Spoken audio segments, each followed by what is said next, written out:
File 001. The Sodder Paradox. Part 1. The Incident. The intersection of tragedy and impossibility often begins in the most mundane of settings. It starts not with a scream, but with the quiet, domestic hum of a household preparing for sleep. To understand the anomaly that occurred on December 24th, 1945, we must first situate ourselves in the physical reality of the location. Fayetteville, West Virginia, a structure of timber and frame, occupied by George and Jenny Sodder, and 9 of their 10 children. It is Christmas Eve. The cultural atmosphere is one of post-war relief. The Second World War has concluded, and the collective psyche of the nation is attempting to return to a baseline of normalcy. The Sodder home is vibrant, cluttered with the ephemeral joy of the holiday. Toys, candy, the anticipation of morning. But beneath this veneer of Americana, the timeline is about to fracture. The first data point of high strangeness occurs at 12:30 in the morning. The house is sleeping. The silence of the Appalachian winter is absolute. A heavy blanket of snow dampening the acoustics of the outside world. The phone rings. In 1945, a telephone ringing in the dead of night is an intrusion of violence. It cuts through the silence. Jenny Sodder descends the stairs to answer it. Note the sensory details of this interaction. The hallway is dark. The air is cold. She lifts the receiver, expecting perhaps a neighbor or a family emergency. Instead, she is greeted by an unfamiliar female voice. The voice asks for someone whose name Jenny does not recognize. The tone is wrong. It is not the frantic confusion of a wrong number dialed in error. Jenny later describes the voice as possessing a bizarre, almost artificial quality. In the background, there is the clinking of glasses and laughter, the ambient noise of a celebration occurring in a different space, perhaps a different reality. When Jenny informs the caller she has reached the wrong number, the woman on the other end laughs. It is described as a weird, high-pitched laugh, a sharp staccato sound that lingers in the receiver before the line goes dead. Jenny hangs up. She returns to bed. She notices the downstairs lights are still on, and the curtains are undrawn. A minor deviation from routine. She corrects it and returns to sleep. This phone call serves as the herald. It is the marker that the safety of the domestic sphere has been breached. As she drifts back into unconsciousness, she hears a sound on the roof. It is a singular, distinct thud. It is followed by a rolling noise, like a heavy rubber object tumbling along the shingles. Then silence returns. At 1:30 in the morning, the anomaly manifests physically. Jenny wakes again. This time, the sensory input is not auditory, but olfactory. Smoke. It is not the comforting scent of a wood stove, acrid, chemical bite of burning structure. She rushes to the office. The telephone line, the same line that carried the strange laughter an hour prior, is dead. But looking into the hallway, she sees the fire. The ignition point appears to be the fuse box or the wiring near it. However, this detail contains a contradiction. The Christmas lights strung through the house are still glowing. If this were an electrical fire caused by faulty wiring, the circuit should have broken. The darkness should be absolute. Instead, the fire climbs the walls illuminated by the uncanny, festive glow of the holiday bulbs. Jenny wakes George. The panic begins. This is the moment where the timeline accelerates. The goal is extraction. George and Jenny, along with 4 of the children, Sylvia, intense in her youth, and the older boys, John and George Jr., escape the ground floor. They exit into the freezing night air. But the house is a 2-story structure. 5 children remain in the attic bedrooms. Morris, 14, Martha, 12, Louis, 9, Jenny, 8, Betty, 5. The architecture of the house dictates the rescue. There is a staircase leading to the attic. George attempts to re-enter the house to access these stairs. He is met by a wall of flame.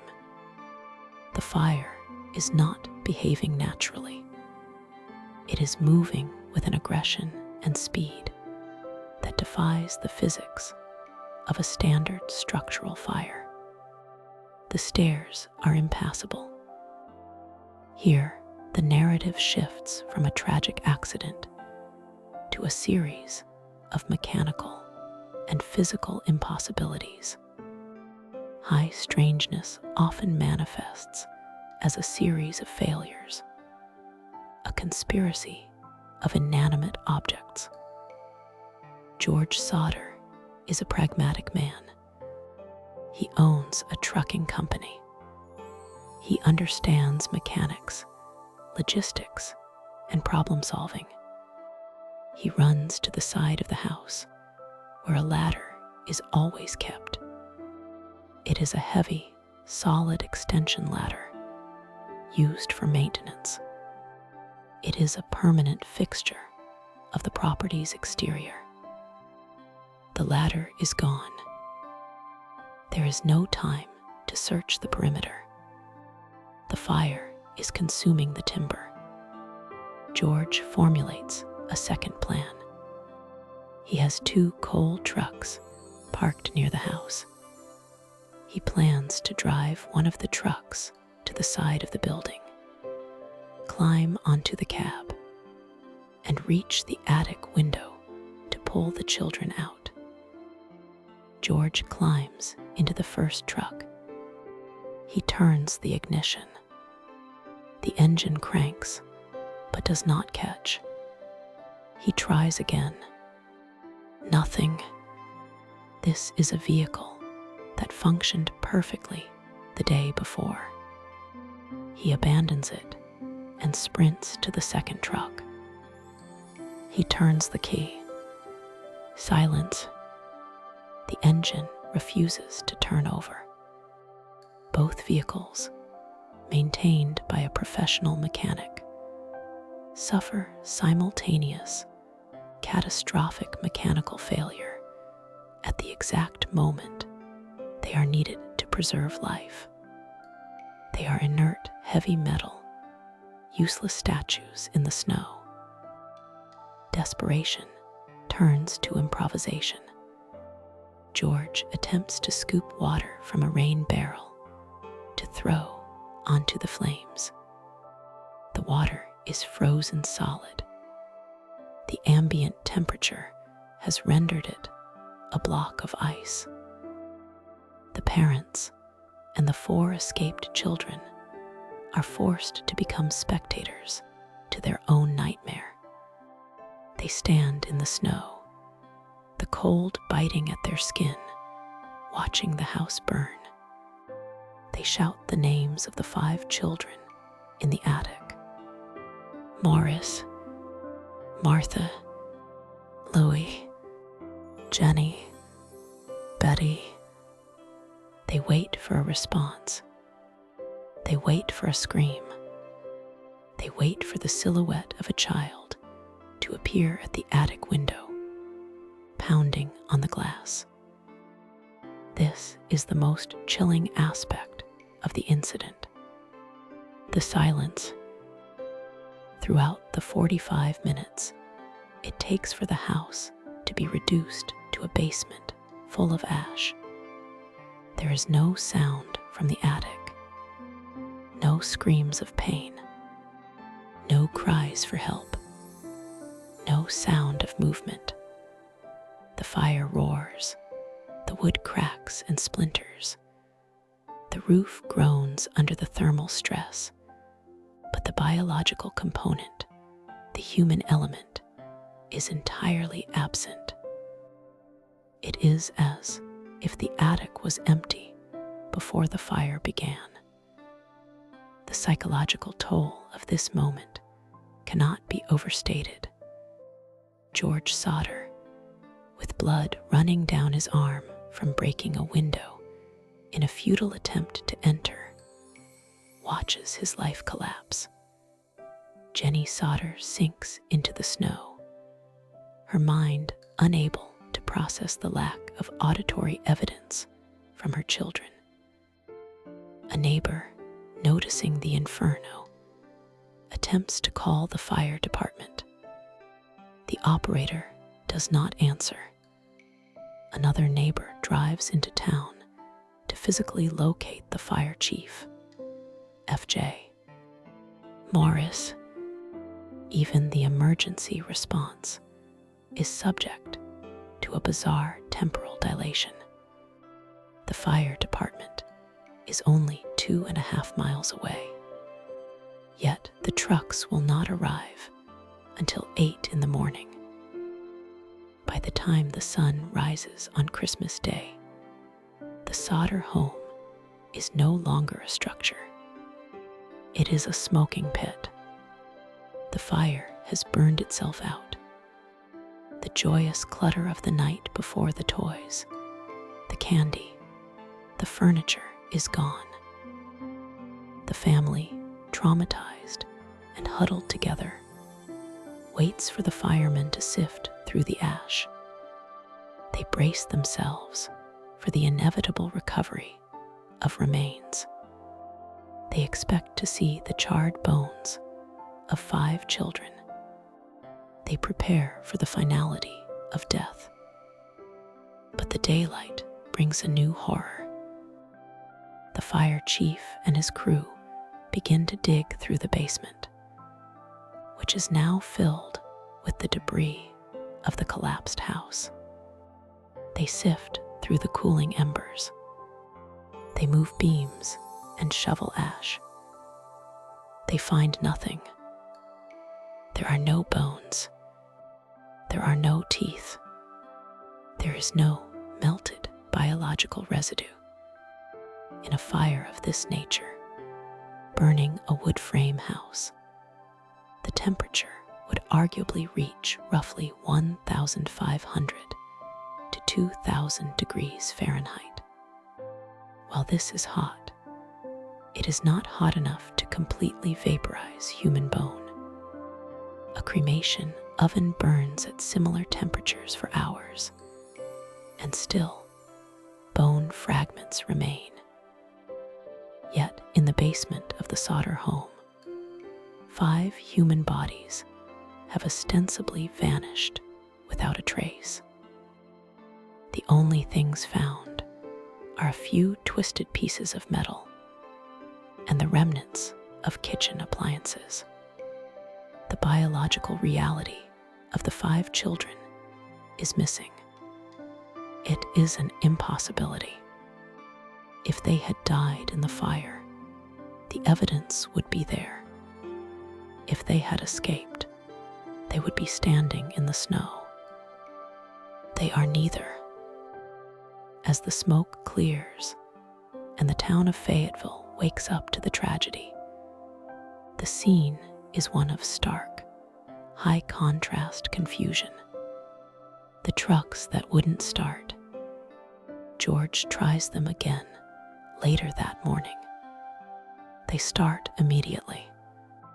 The ladder that was missing, it is found days later, tossed down an embankment away from the house, in a location that suggests intentional removal. The telephone line, it was not burned through by the fire.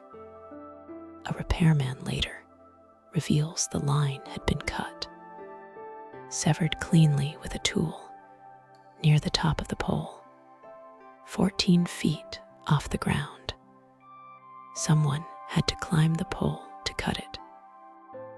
The laugh on the phone, the thud on the roof, the missing ladder, the sabotaged trucks, the cut wire, the silence from the attic, and the empty ash. These are not the characteristics of a tragic accident. These are the signatures of an intrusion, a carefully orchestrated event designed to extract, destroy, or conceal. The incident at the Sodder home on Christmas Eve 1945 was not merely a fire. It was a glitch in the expected flow of reality. It was a locked room mystery where the room itself ceased to exist. As the sun climbs higher on that Christmas morning, George and Jenny Sodder are left staring at a void. The police and fire chief are quick to write it off. They want to issue death certificates. They want to close the file. But the parents know what they saw. Or rather, they know what they did not hear. The silence of the attic hangs over the site heavier than the smoke. This marks the end of the event, but only the beginning of the mystery. The investigation that follows will span decades. It will involve the FBI, private investigators, sightings across the country, and a photograph that arrives 20 years too late. But for now, we stand in the ashes of 1945. The air is cold. The smell of burning oak and mystery fills the lungs. 5 children are gone, and the earth refuses to yield their bones. This concludes part 1 of the file. The incident. To understand the disappearance of the Sodder children, we must first strip away the emotional weight of the tragedy and look at the scaffolding beneath it. We must examine the architecture of the era, the geography of the location, and the specific, volatile history of the man at the center of the inferno. A fire is a chaotic event, but the circumstances surrounding the Sodder home in 1945 possess a terrifying orderliness. It suggests not an accident, but a sequence of engineered failures. Let us begin with the geography.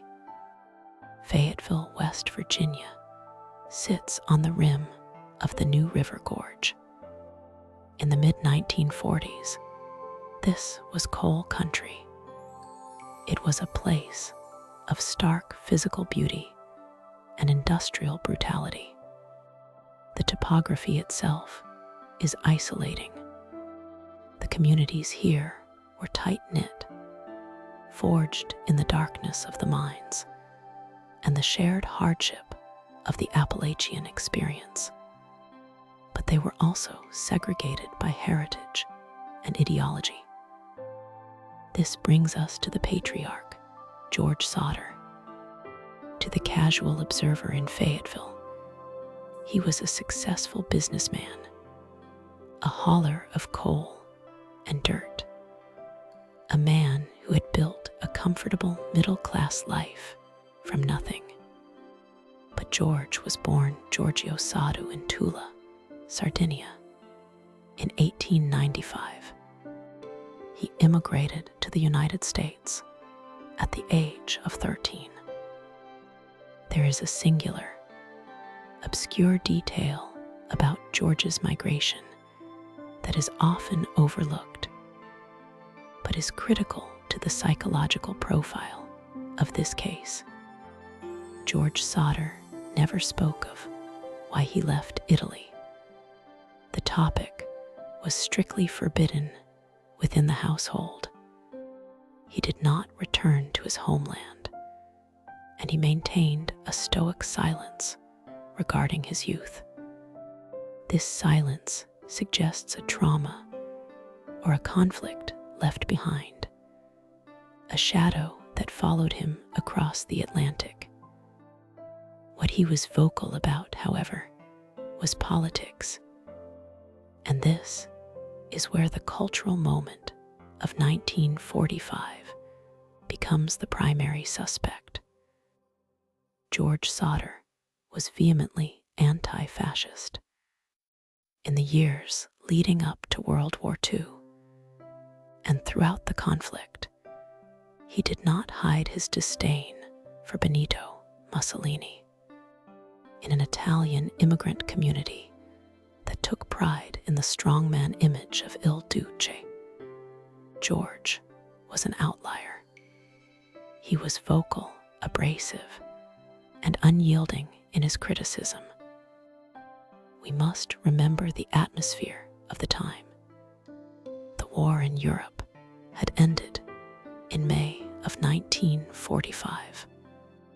Mussolini had been executed and hung upside down in a petrol station in Milan.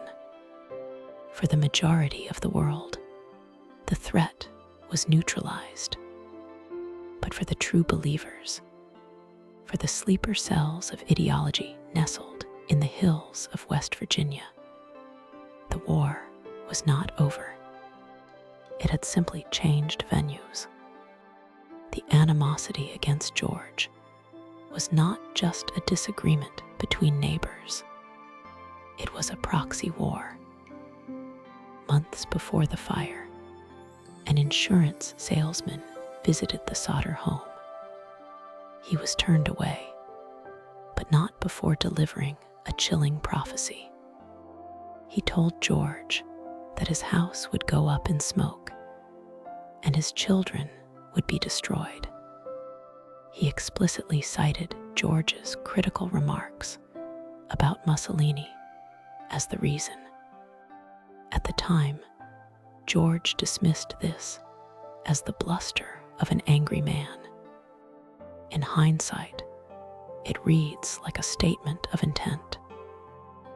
This political friction sets the stage, but the technological anomalies of the night itself provide the forensic evidence of foul play. We need to look at the house as a machine that was systematically disabled. The Sodder home was a 2-story timber frame structure. It was susceptible to fire, certainly, but the way the house died that night defies the laws of probability. Consider the phone call.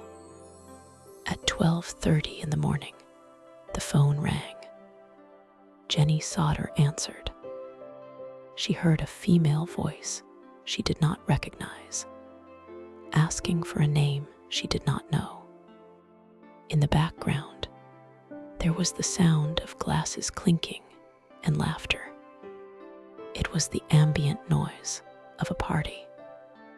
When Jenny said the woman had the wrong number, the stranger laughed, a weird staccato laugh, and hung up. Digital archaeology requires us to look at this not as a prank, but as a reconnaissance ping. It was a check to see who was awake. It was a verification of presence. The timing is too precise to be coincidental. Then there is the electrical system. When the fire began, or rather, when the smoke was first noticed, the lights in the house were still on. They remained on even as the fire grew. This is a crucial technical detail. If the fire had been caused by faulty wiring, as the official coroner's jury would later claim, the circuit almost certainly would have broken early in the event. A short circuit capable of igniting a blaze usually trips the power.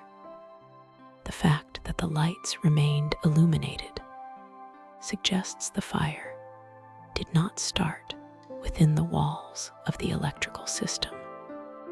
It started elsewhere. Later, it was discovered that the telephone line had not been burned through. It had been cut, and it had been cut cleanly. A thief or a saboteur had climbed the pole and severed the line. However, in the dark, they made a mistake. They intended to cut the power line to plunge the house into darkness and confusion. But they sliced the phone line instead. This speaks to human error during a calculated operation. The anomalies continue with the vehicles. George Sodder owned 2 coal trucks. He was a mechanic. He knew these machines inside and out. When he rushed to the garage to pull the trucks out, hoping to use them to climb up to the attic window, neither truck would start. The probability of 2 well-maintained engines failing simultaneously in the exact moment of crisis is astronomically low. It suggests tampering. It suggests that someone had disabled the ignition systems or flooded the engines prior to the ignition of the house. This was not bad luck. This was a blockade. And finally, the ladder. The family owned a heavy extension ladder, always kept in a specific spot against the side of the house. That night, it was gone. It was later found, dragged away from the house, and thrown into a roadside ditch. When you assemble these disparate facts, the cut phone line, the disabled trucks, the moved ladder, you are not looking at a tragic accident. You are looking at a containment zone. Someone ensured that once the fire started, there would be no communication, no escape vehicles, and no access to the upper floor. But the deepest dive, the most disturbing element of this case, lies in the ashes. We must talk about the science of combustion. The official narrative is that the 5 children Morris, Martha, Louie, Jenny, and Betty were trapped in the attic and incinerated completely. The fire burned for approximately 45 minutes before the roof collapsed into the cellar. The basement continued to smolder until morning. However, the physics of a house fire do not support the total annihilation of human remains in such a short window.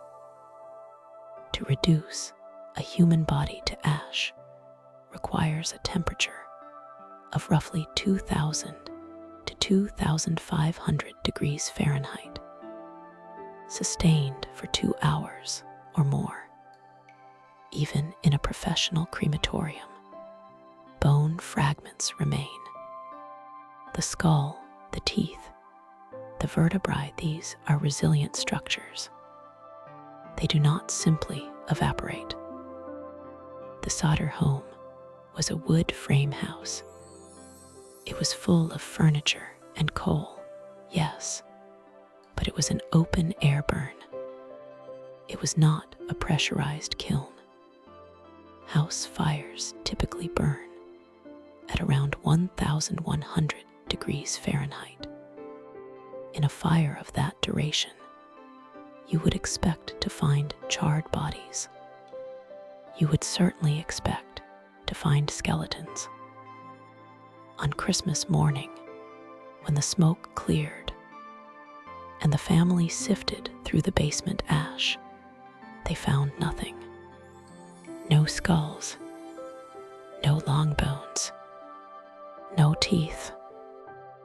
The only things found were a few small internal organs, which proved to be from a pig or cow, likely from the family's food stores, and a few indeterminate metal objects. The children had vanished. This leads us to the terrifying concept of the pineapple bomb. In the weeks following the fire, a bus driver reported seeing people throwing balls of fire at the house.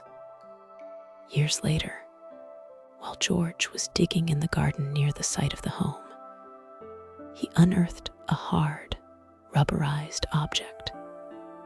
It looked like a hand grenade casing, specifically a pineapple-style casing used in the war. Military experts who examined the description suggested it could have been an incendiary device, specifically napalm or a similar chemical agent. If such a device was used, it explains the rapid ignition and the intensity of the initial blaze. However, even napalm would not erase 5 skeletons in 45 minutes. The lack of remains is the hard line in the sand for this investigation. If the bones were not there, the children were not there. We must also consider the sighting. A woman who worked at a tourist stop between Fayetteville and Charleston claimed she served the children breakfast the morning after the fire. She described a car with Florida license plates. She noted that the adults with the children were speaking Italian. Connect this back to the threat. Your children will be destroyed. In the context of 1945, destroyed does not necessarily mean killed. In the lexicon of the Italian vendetta or the strategies of the mafia, to destroy a man is to take away his legacy.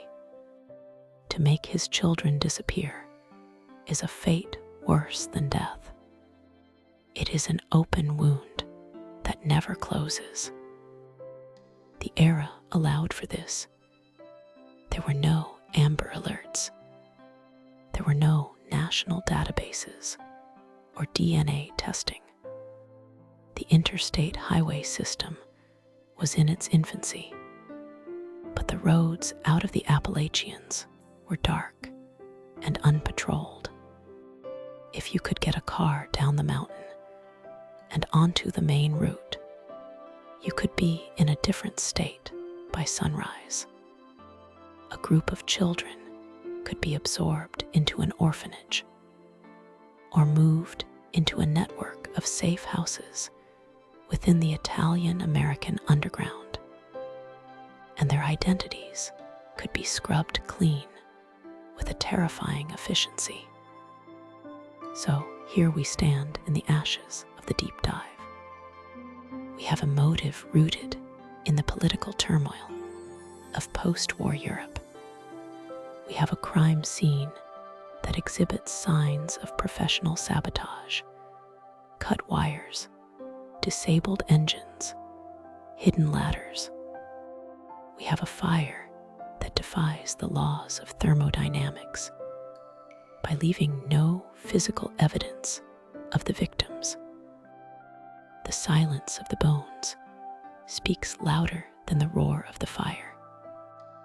The Sodder parents, George and Jenny, planted flowers in the dirt where their house stood. They refused to rebuild. Instead, they erected a billboard.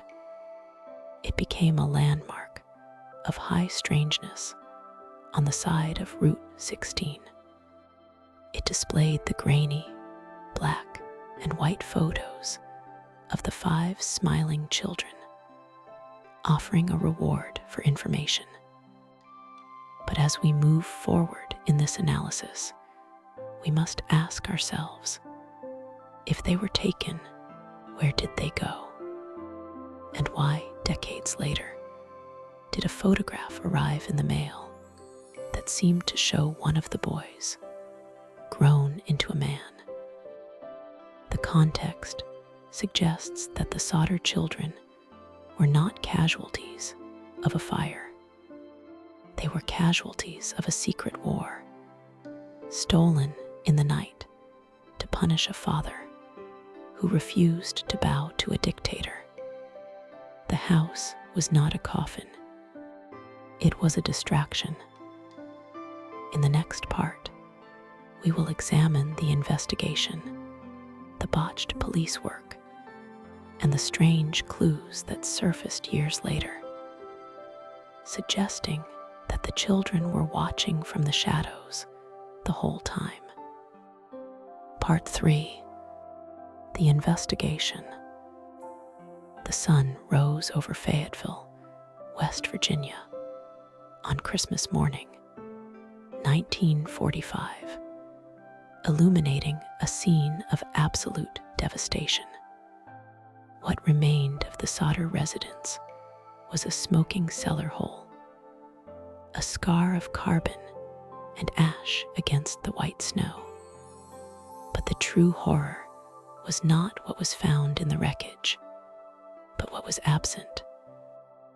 In the immediate aftermath of a thermal event of this magnitude, one expects to find biological remnants: bones, teeth, the calcified structures that withstand high temperatures.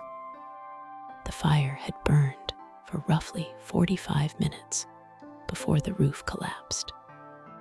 Fire Chief F.J. Morris and his volunteer department, who arrived hours too late due to the failing of the phone tree system, began their grim excavation at 10 in the morning. They found nothing. No skulls, no femurs, no vertebrae. This absence of evidence is the first and most enduring anomaly of the Sodder case.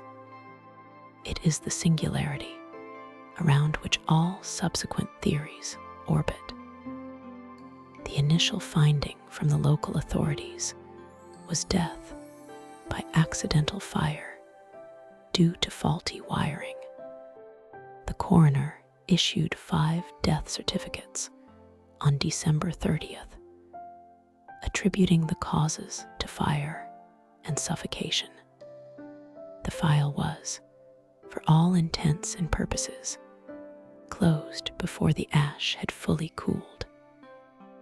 However, the forensic reality contradicts this administrative neatness. George Sodder, a man possessed by a need for empirical data, refused to accept the concept of total cremation.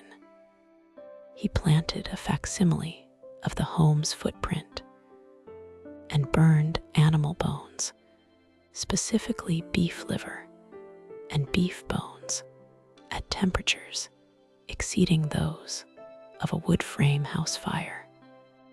The bones remained. Even the soft tissue left identifiable char. He contacted a cremation specialist at a local funeral home. The specialist confirmed that even in a furnace burning at 2,000 degrees Fahrenheit for 2 hours, major bones remain intact.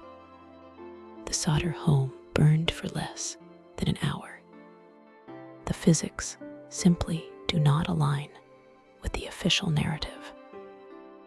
This leads us to the physical evidence found at the scene, or rather, the evidence that was ignored. We must look at the telephone lines. The initial assumption was that the lines had burned through, yet a repairman later located the lines. They had not been severed by heat. They had been cut. A sharp instrument had been used to slice the connection near the top of the pole, 14 feet off the ground. This implies premeditation. It implies a human agent with the tools and the intent to isolate the family from the outside world. Then there is the matter of the ladder. The family owned a long extension ladder, usually kept against the side of the house. On the night of the fire, it was missing. It was later discovered, dragged away from the house, and discarded in a roadside embankment. And finally, the trucks. George Sodder operated a trucking business. He attempted to move his vehicles to the window, to use them as a platform to reach the attic. Neither truck would start. Days later, they started without issue. It is highly probable that the engines had been tampered with, perhaps flooded or disabled manually, though the forensic window to prove this closed almost immediately. The investigation by local law enforcement can be described, at best, as incompetent, and at worst, as complicit malfeasance. In a bizarre turn of events, Fire Chief Morris later confessed to a local minister that he had actually found a heart in the ashes. He claimed he had buried it in a dynamite box at the scene to spare the family the trauma. When George Sodder forced the excavation of this box, the object inside was analyzed by a pathologist in Washington, D.C. It was not a human heart. It was a piece of beef liver, untouched by fire. Why would the fire chief plant fresh animal organs at the scene of a tragedy? Was it a misguided attempt to provide closure, or a clumsy effort to substantiate the lie that the children had died in the flames? This specific detail adds a surreal, almost theatrical quality to the investigation, suggesting a script was being followed by actors who did not know their lines. As the years passed, the investigation migrated from the physical ground of West Virginia to the realm of hearsay, sightings, and eventually the digital archives. The sightings began almost immediately. A woman at a hotel in Charleston claimed seeing the children with 2 men and 2 women of Italian extraction shortly after the fire. She noted the adults were hostile and refused to let the children speak. A bus driver claimed to have seen them, a missionary in Texas. These reports constitute a massive, unstructured dataset. In the era before centralized databases, these leads were followed haphazardly or ignored entirely. Private investigators were hired. One named C.C. Tinsley discovered that the insurance salesman who had threatened George prior to the fire was serving on the coroner's jury that deemed the fire accidental. The conflict of interest is staggering. The FBI's involvement was minimal. We have access to correspondence where J. Edgar Hoover himself wrote to the Sodders. While he acknowledged the potential for a federal kidnapping case, the Bureau ultimately declined to intervene, citing a lack of local police cooperation. The jurisdictional friction allowed the trail to go cold. Now, let us turn our attention to the digital archaeology of this case. In the modern era, the Sodder children have become a fixture of the true crime internet. But unlike cases born in the digital age, we are looking at analog ghosts digitized for consumption. The most significant artifact in this digital repository is the 1967 photograph. 22 years after the fire, Jenny Sodder received a letter postmarked from Central City, Kentucky. It contained no return address. Inside was a photograph of a young man, dark-haired, with features strongly resembling Louis Sodder, who would have been in his 30s. On the back, a cryptic inscription, Louis Sodder, I love brother Frankie. Illil Boys, a 90132. This image has been scanned, upscaled, colorized, and analyzed by thousands of eyes on forums like Web Sleuths and the Unsolved Mysteries subreddit. It is a piece of visual data that refuses to resolve. Is the resemblance pareidolia, the tendency to see familiar patterns in random data? Or is it proof of life? Digital sleuths have attempted to decode the text. Illil Boys remains interpreted. Some suggest it means Lil Boys. Others think it is a cipher. The number sequence, a 90132, has been cross-referenced with zip codes, military serial numbers, and phone exchanges, yielding no definitive link. The image itself is a perfect example of liminal evidence. It exists on the threshold between proof and hoax. The family hired a detective to investigate the Kentucky postmark. The detective departed, cashed his retainer check, and was never seen again. Another disappearance to layer upon the first. Why has this case remained unsolved? We must consider the entropy of information. In 1945, information traveled slowly. Physical evidence was perishable. The site was bulldozed by George Sodder himself in a fit of grief to create a memorial garden, effectively destroying the crime scene and preventing modern forensic archaeology from re-examining the soil layers.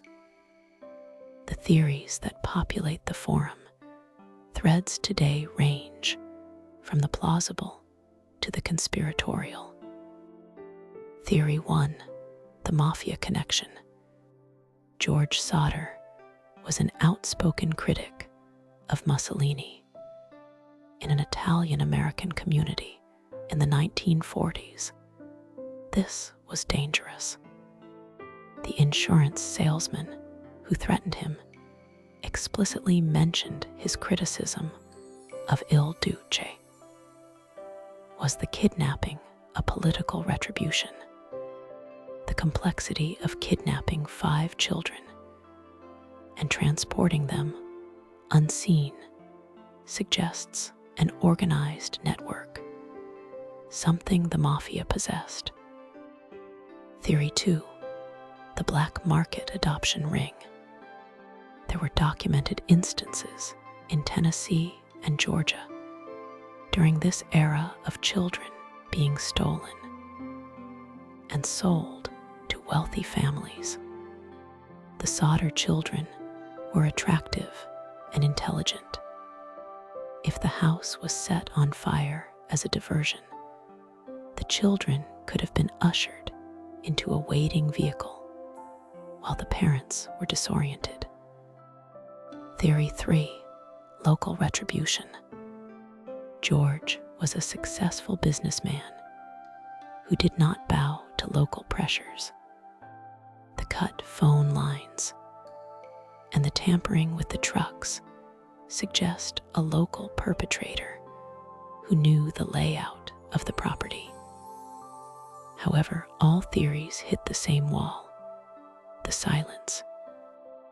It is statistically improbable for 5 children to survive into adulthood without one of them attempting to contact their parents, unless the psychological conditioning was absolute, or they were met with rapid mortality after the abduction. The digital footprint of the Sodder case is unique because it relies on the iconic billboard. For decades, the Sodders maintained a billboard on Route 19 depicting the faces of the 5 missing children. That image, grainy, high contrast, black and white, has been photographed and uploaded countless times. It has become a meme in the original scientific sense, a unit of cultural transmission. When we analyze the forum discussions from the early 2000s to the present day, we see a shift in the investigation. It moves from finding the children to understanding the glitch. The users are not looking for living senior citizens. They are trying to debug a historical error. The failed explanations of the police, the faulty wiring that didn't exist, the burned bodies that left no trace act as corruption in the file. The internet hates a vacuum.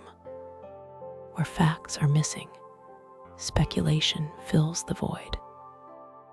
We are left with a series of unconnected data points: a cut wire, a missing ladder, a piece of raw liver in a box, a photograph of a man who looks like a ghost. The investigation failed because it was designed to fail. Whether through the apathy of rural law enforcement or the precise orchestration of a criminal enterprise, the timeline was severed on Christmas Eve, 1945. We are left only with the digital echoes, the faces on the screen, staring back at us from a past that refuses to stay buried. The investigation is no longer about justice. It is about the human need to solve a puzzle that has missing pieces. And as we scroll through the archives, looking at the grim, pixelated faces of the Sodder children, we have to ask ourselves, are we looking for answers? Or are we simply haunting the same graveyard, hoping for a response that will never come? End of Part 3. Part 4. The Aftermath. The fire of Christmas 1945 eventually burned out, but the embers of the Sodder mystery were destined to smolder for decades. We now move from the immediate chaos of the incident into the long, agonizing silence that followed. This is the era of the aftermath, a period defined not by action, but by the slow erosion of hope and the frantic, clawing attempt to impose logic upon an illogical event. If we view this case as a data set, the years following 1945 represent a corruption of the file. The timeline becomes distorted. George and Jenny Sodder did not rebuild their home. Instead, they transformed the site of the tragedy into a memorial garden, planting flowers in the soil where their children had last been seen. They effectively created a physical shrine to the unknown, a liminal space where the living and the missing coexisted in a state of suspended animation. But their most visible legacy was the billboard. Erected in 1952 on the side of State Route 16, the billboard became a grim landmark for travelers winding through the West Virginia mountains. It was a massive wooden structure, painted white, featuring grain-heavy, enlarged black and white photographs of the 5 missing children: Morris, Martha, Louie, Jenny, Betty. Beneath their faces, a text block detailed the anomalies of the case: the lack of remains, the strange behavior of the trucks, the cut phone lines. For nearly 4 decades, this billboard stood as an open wound in the community. It was a plea, an accusation, and a piece of analog media that refused to let the world forget. It is difficult to overstate the psychological weight of this object. In an era before the internet, before viral threads and digital sleuthing, the Sodders created a physical homepage for their mystery. They offered rewards totaling $10,000, a substantial sum for the time, to anyone who could provide answers. The billboard aged, the paint peeled, the faces of the children faded under the harsh Appalachian sun and the biting winter snows, becoming ghostlier with each passing year. But the questions printed beneath them remained as sharp as the day they were written. The most haunting piece of evidence to emerge during this long vigil arrived in the mail in 1968, 23 years after the fire. Jenny Sodder received an envelope postmarked from Central City, Kentucky. Inside, there was no letter, no demand for money, and no return address. There was only a photograph The image showed a young man, seemingly in his mid-20s. He had dark, wavy hair and strong features. On the back of the photograph, a cryptic note was handwritten. Louis Sodder. I love brother Frankie. Illil boys. A 90132 or 35. The syntax is broken. The meaning is obscured. But the resemblance to the missing Louis Sodder was striking. The eyes, the set of the jaw, the hairline, it presented a terrifying possibility. If this was Louis, he had survived. He had grown up.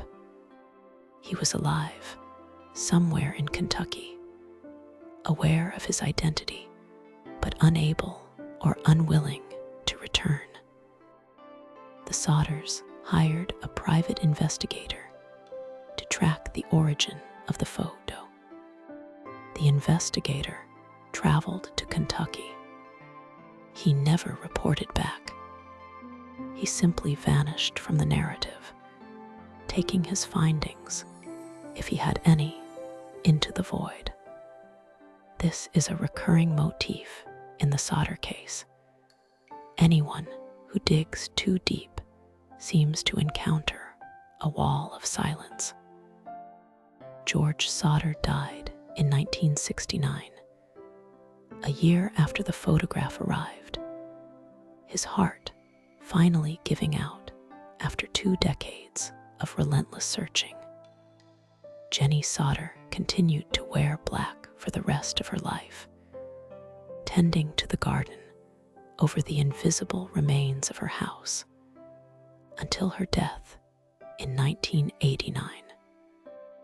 With Jenny's passing, the physical anchors of the mystery began to dissolve. The billboard, weathered and rotting, was eventually dismantled. The site of the house, once a meticulously kept shrine, began to return to nature. Today, if you were to travel to Fayetteville, West Virginia, you would find little evidence of the tragedy. The site is unremarkable. The heavy forests of the region have reclaimed the narrative. There are no historical markers. There is no museum. The location exists in the physical world, but its significance has been transferred entirely to the digital realm.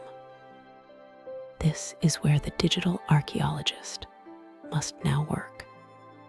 The Sodder case has migrated from the roadside of Route 16 to the servers of the internet. It lives on in archived newspaper scans, in pixelated JPEGs of the 1968 photo, and in the endless, circular debates of online forums. We must look at the unanswered questions that remain suspended in this digital amber. First, the fire itself. The official explanation of faulty wiring remains technically impossible. The house had been rewired recently. The Christmas lights remained on while the fire burned, suggesting the electrical circuit was intact. A fire caused by an electrical short would have tripped the fuses and cut the power instantly. The lights staying on implies the fire started elsewhere, perhaps from an incendiary device thrown onto the roof, aligning with the sound Jenny heard, a hard object rolling on the shingles. Second, the vehicles. Both of George Sodder's trucks refused to start. Later analysis suggested they had been tampered with. This was not bad luck, it was sabotage. Combined with the cut phone line, which was not merely broken by the wind, but sliced cleanly with pliers at the top of the pole. We see a coordinated effort to isolate the family. This suggests premeditation. It suggests a hit squad. Third, and most scientifically damning, is the biological evidence, or rather the lack of it. The Smithsonian Institution later analyzed the site. Even in a house fire of extreme intensity, human bones do not simply vaporize. The fire burned for 45 minutes.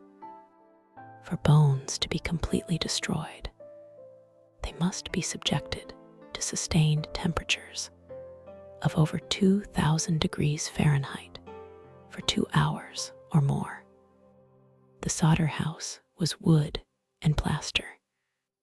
It collapsed into the basement, which would have smothered the flames, preserving the remains, not destroying them. The search yielded no skulls, no long bones, no teeth. The only logical conclusion, the only scientific conclusion, is that the bodies were never there to begin with. This leads us to the darkest implication of the aftermath. If the children did not die in the fire, they were taken. The theories range from the plausible to the conspiratorial. Was this retaliation from the Sicilian mafia? George Sodder was an outspoken critic of Mussolini and the erratic fascist government of Italy. He had made enemies in the local immigrant community. Did someone decide to erase his lineage as punishment? Were the children sold into an underground adoption network? There were reports in the 1940s of children being taken from rural areas and sold to wealthy families in other states. Or is the truth even more obscure? The legacy of the Sodder children is one of ambiguous loss. This is a psychological term describing a loss without closure or clear understanding. It is a state of perpetual freezing. For the parents, the children were neither dead nor fully alive. They were Schrödinger's children, existing in a quantum state of possibility. As we examine the case today, we are left with a corrupted archive. The physical evidence is gone. The witnesses are dead. The site is overgrown. All we have are the echoes. We have the grainy eyes of the children staring down from a digital copy of a 1952 billboard. We have the haunting gaze of the young man in the 1968 photo, a ghost in the machine who may or may not be Louis. The Sodder case forces us to confront the fragility of truth. We like to believe that with enough time and technology, all mysteries can be solved. We believe that the past is a solid object that we can excavate. But some events are like smoke. You can see them, you can smell the burning, but when you reach out to grab the truth, your hand closes on empty air. The file remains open, but the data is degrading. The story of the Sodder children has become a modern folktale, a cautionary story about the darkness that lies just outside the warm glow of the family home. It is a reminder that safety is an illusion, and that sometimes the monsters don't hide under the bed. They wait outside with wire cutters and a match. The silence of the West Virginia hills offers no answers. The wind blows through the trees where the house once stood. And if you listen closely to the static, you might convince yourself you hear voices. But it is just the wind. The children are gone. The fire is out. And we are left alone in the dark, wondering what happened to the 5 who vanished into the smoke. This concludes the analysis of the Sodder family file. Case status: unresolved. System standby.